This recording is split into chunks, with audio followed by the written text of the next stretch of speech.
नमस्कार दोस्तों। क्या आप भी दिन रात मेहनत करते हैं लेकिन पैसा है वो हाथ में टिकता नहीं है। इधर पैसा आया और उधर खर्च हो गया। क्या ऐसी समस्या आपके साथ भी है? या फिर आप कर्ज या लोन के ऐसे दलदल में फंस गए हैं जहां से निकलने का कोई रास्ता नहीं मिल रहा है? देखिए, कर्ज सिर्फ पैसे की कमी नहीं है, यह इंसान का सुख, चैन और रातों की नींद सब छीन लेता है। लेकिन घबराने की बात नहीं है, ज्योतिष शास्त्र में हर समस्या का समाधान है। आज काल विचार में इस वीडियो में आपको कुंडली के उन गुप्त चरणों के बारे में बताऊंगा जिनकी वजह से इंसान कर्ज में डूबा है।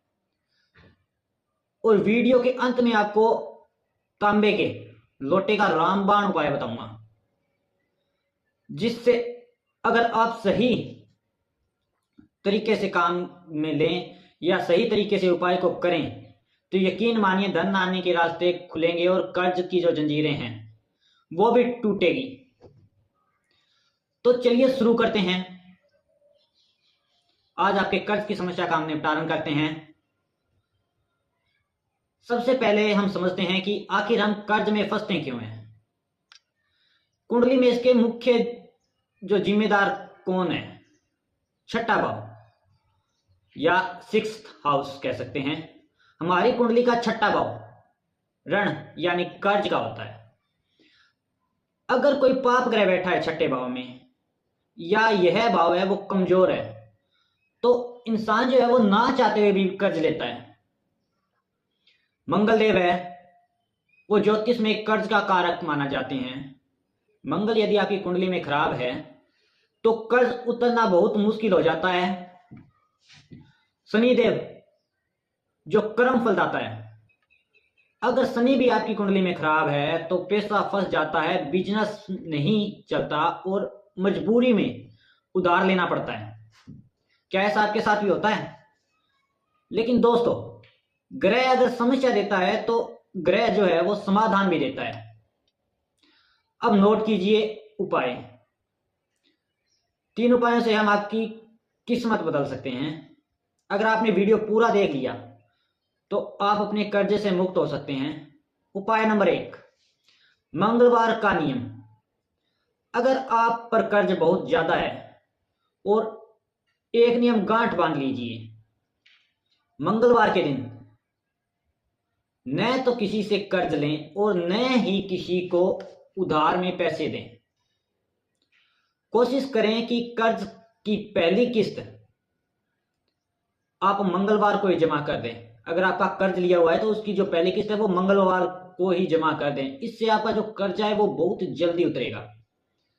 अगर उपाय नंबर 2 की बात करें तो पक्षियों को दाना रोज सुबह घर की छत पर या बालकनी में या कहीं बाहर चौगान में पक्षियों को 7 तरह का अनाज या कह सकते हैं सख्त अनाज और पानी जरूर रखें।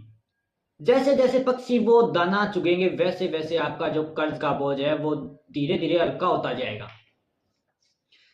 यह बहुत परीक्षित उपाय है जो कुंडली के अंदर सबसे सटीक माना जाता है। अगर आप ये उपाय करते हैं तो आपका कर्जा उतरने का बहुत जल्दी और मानो आपका कर्जा उतर ही जाएगा। अगर अब आते हैं उस महा उपाय की जिसके लिए आप ये वीडियो देख रहे हैं, जो तांबे का लोटे वाला बता रहे थे हम। सूर्य देव को और मंगल देव को प्रसन्न करने के लिए आपको क्या करना है? रोज सुबह स्नान करने के पश्चात या कह सकते हैं रोज सुबह स्नान करने के बाद एक तांबे का लोटा लीजिए और उसमें शुद्ध जल भरें। अब उस जल में 3 चीजें मिलाएं। पहली चीज रोली या लाल चंदन, जो क्या है मंगल को मजबूत करता है या जिससे आपके जो मंगल देव हैं वो मजबूत होंगे। इसमें थोड़ा सा गुड़ मिलाएं जो सूर्य को मजबूत करने के लिए होता है, तथा एक लाल फूल अगर मिल जाए तो इसमें एक लाल फूल अवश्य डालें। अब इस जल को सूर्य देव को अर्पित करें। जल चढ़ाते समय ओम आदित्याय नमः या ओम गणी सूर्याय नमः मंत्र का जाप करें। और सबसे जरूरी बात, जल चढ़ाते समय मन ही मन में प्रार्थना करें कि हे सूर्यदेव, मेरे जीवन में कर्ज का अंधेरा है, दूर करें और धन का प्रकाश लाएं।